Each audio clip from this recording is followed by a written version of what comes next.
जय माता दी भक्तों। दुर्गा सप्तशती पाठ पहला अध्याय। महर्षि ऋषि का राजा सुरथ और समाधि को देवी की महिमा बताना। महर्षि मार्कंडेय जी बोले, सूर्य के पुत्र सावर्णी की उत्पत्ति की कथा विस्तार पूर्वक कहता हूँ, सुनो। सावर्णी महामाया की कृपा से जिस प्रकार मनवंतर के स्वामी हुए उसका हाल भी सुनो। पहले सौरोचिष नामक मनवंतर में चैत्रवंशी सुरथ नाम के एक राजा थे। सारी पृथ्वी पर उनका राज्य था। वह प्रजा को अपने पुत्र के समान मानते थे, तो भी कोला विध्वंसी राजा उनके शत्रु बन गए। दुष्टों को दंड देने वाले राजा सुरथ की उनके साथ लड़ाई हुई। कोला विध्वंसियों के संख्या में कम होने पर भी राजा सुरथ युद्ध में उनसे हार गए। तब वह अपने नगर में आ गए। केवल अपने देश का राज्य ही उनके पास रह गया और वह उसी देश के राजा होकर राज्य करने लगे। किंतु उनके शत्रुओं ने उन पर वहां भी आक्रमण किया। राजा को बलहीन देखकर उसके दुष्ट मंत्रियों ने राजा की सेना और खजाना अपने अधिकार में कर लिया। राजा सुरथ अपने राज्याधिकार को हार कर शिकार खेलने के बहाने घोड़े पर सवार होकर वहां से एक भयंकर वन की ओर चले गए। उस वन में उन्होंने महर्षि मेधा का आश्रम देखा। वहां मेधा महर्षि अपने शिष्यों तथा मुनियों से सुशोभित बैठे हुए थे और वहां कितने ही हिंसक जीव परम शांति भाव से रहते थे। राजा सुरथ ने महर्षि मेधा को प्रणाम किया और महर्षि ने भी उनका उचित सत्कार किया। राजा सुरथ महर्षि के आश्रम में कुछ समय तक ठहरे। अपने नगर की ममता के आकर्षण से राजा अपने मन में सोचने लगे, पूर्व काल में पूर्वजों ने जिस नगर का पालन किया था वह आज मेरे हाथ से निकल गया। मेरे दुष्ट एवं दुरात्मा मंत्री मेरे नगर की अब धर्म से रक्षा कर रहे होंगे या नहीं। मेरा प्रधान हाथी जो कि सदा मद की वर्षा करने वाला और शूरवीर था, मेरे वैरियों के वश में होकर न जाने क्या दुख भोग रहा होगा। मेरे आज्ञाकारी नौकर जो मेरी कृपा से धन और भोजन पाने से सदैव सुखी रहते थे और मेरे पीछे पीछे चलते थे, वह अब निश्चय ही दुष्ट राजाओं का अनुसरण करते होंगे तथा मेरे दुष्ट एवं दुरात्मा मंत्रियों द्वारा व्यर्थ ही धन को व्यय करने से संचित किया हुआ मेरा खजाना एक दिन अवश्य खाली हो जाएगा। इस प्रकार की बहुत सी बातें सोचता हुआ राजा निरंतर दुखी रहने लगा। एक दिन राजा सुरथ ने महर्षि मेधा के आश्रम के निकट एक वैश्य को देखा। राजा ने उससे पूछा, भाई तुम कौन हो? यहाँ तुम्हारे आने का क्या कारण है और तुम मुझे शोकग्रस्त अनमने से दिखाई देते हो, इसका क्या कारण है? राजा के यह नम्र वचन सुन वैश्य ने महाराज सुरथ को प्रणाम करके कहा। वैश्य बोला, राजन, मेरा नाम समाधि है। मैं धनियों के कुल में उत्पन्न एक वैश्य हूँ। मेरे दुष्ट स्त्री पुत्रादिकों ने लोभ से मेरा सब धन छीन लिया है और मुझे घर से निकाल दिया है। मैं इस तरह से दुखी होकर इस वन में चला आया हूँ और यहाँ रहता हूँ। मैं इस बात को भी नहीं जानता कि अब घर में इस समय सब कुशल हैं या नहीं। यहाँ मैं अपने परिवार का आचरण संबंधी कोई समाचार भी नहीं पा सकता कि वह घर में इस समय कुशल पूर्वक हैं या नहीं। मैं अपने पुत्रों के संबंध में यह भी नहीं जानता कि वह सदाचारी हैं या दुराचार में फंसे हुए हैं। राजा बोले, जिस धन के लोभ स्त्री पुत्रों ने तुम्हें घर से निकाल दिया, फिर भी तुम्हारा चित्त उनसे क्यों प्रेम करता है? वैश्य ने कहा, मेरे विषय में आपका ऐसा कहना ठीक है, किंतु मेरा मन इतना कठोर नहीं है। यद्यपि उन्होंने धन के लोभ में पड़कर पितृ स्नेह को त्याग दिया, मुझे घर से निकाल दिया है, तो भी मेरे मन में उनके लिए कठोरता नहीं आती। हे महामते, मेरा मन फिर भी उनमें क्यों फंस रहा है? इस बात को जानता हुआ भी मैं नहीं जान रहा। मेरा चित्त उनके लिए दुखी है। मैं उनके लिए लंबी लंबी सांसें ले रहा हूँ। उन लोगों में प्रेम नाम को नहीं है। फिर भी ऐसे निस्नेहियों के लिए मेरा हृदय कठोर नहीं होता।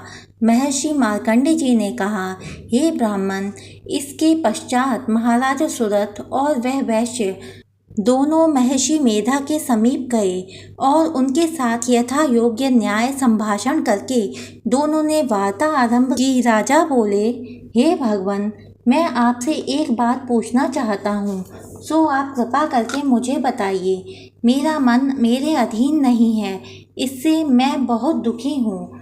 राज्य धनादिक की चिंता अभी तक मुझे बनी हुई है और मेरी यह ममता अज्ञानियों की तरह बढ़ती ही जा रही है और यह समाधि नामक वैश्य भी अपने घर से अपमानित होकर आया है। इसके स्वजनों ने भी इसे त्याग दिया है।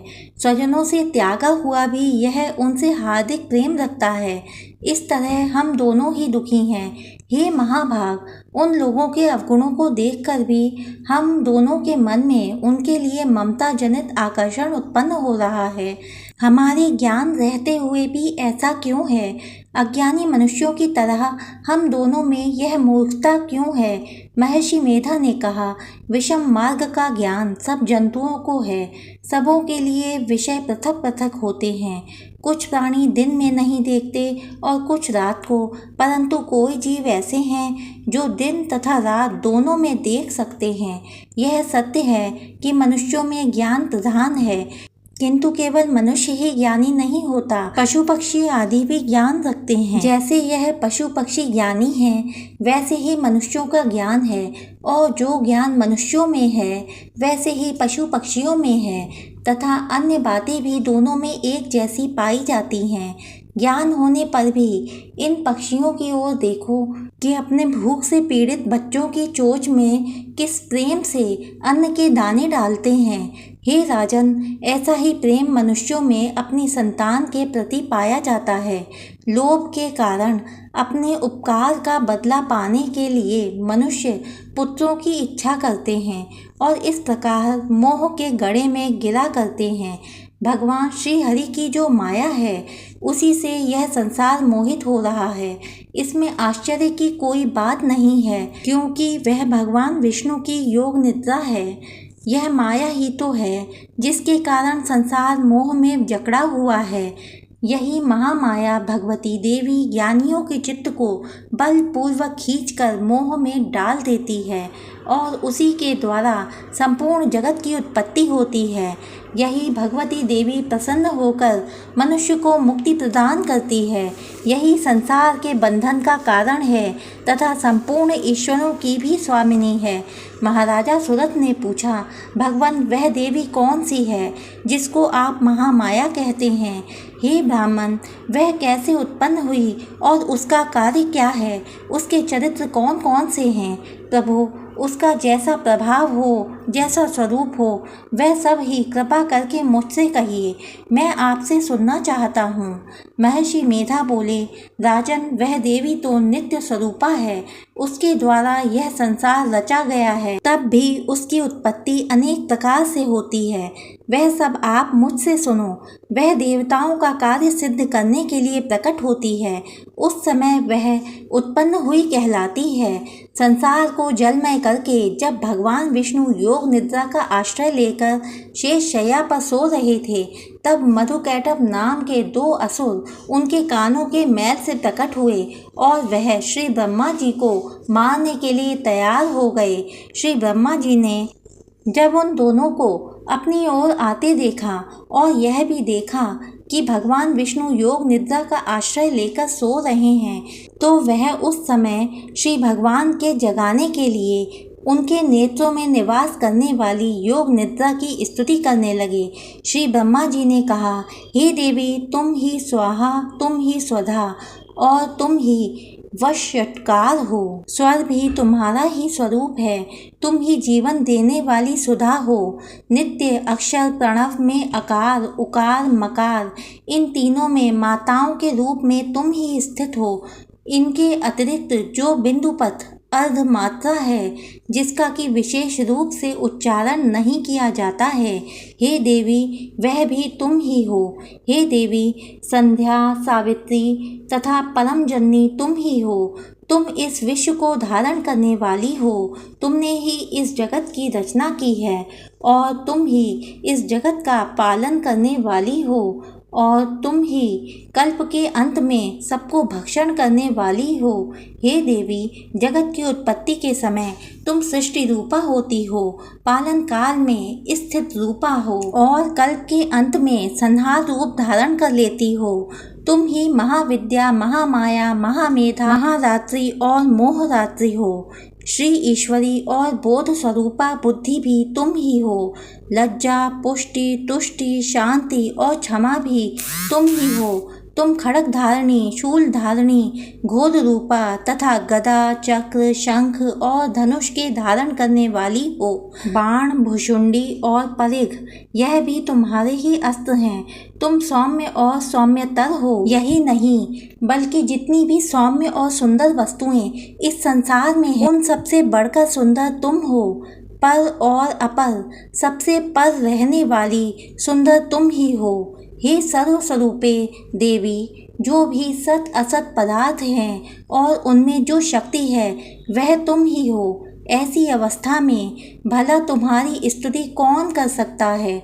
इस संसार की सृष्टि, पालन और संहार करने वाले जो भगवान हैं, उनको भी जब तुमने निद्रा के वशीभूत कर दिया है तो फिर तुम्हारी स्तुति कौन कर सकता है। मुझे भगवान विष्णु तथा भगवान शंकर को शरीर धारण कराने वाली तुम ही हो। तुम्हारी स्तुति करने की शक्ति किसमें है। हे देवी, तुम तो अपने इन उदार प्रभावों के कारण ही प्रशंसनीय हो। मधु और कैटभ जो भयंकर असुर हैं, इन्हें तो मोह में डाल दो और श्री हरि भगवान विष्णु को भी जल्दी जगा दो और उनमें इनको मार डालने की बुद्धि भी उत्पन्न कर दो। महर्षि मेधा बोले, हे राजन, जब ब्रह्मा जी ने देवी की इस प्रकार स्तुति करके भगवान को जगाने तथा मधु और कैटभ को मारने के लिए कहा तो वह भगवान श्री विष्णु के नेत्र, मुख, नासिका, बाहु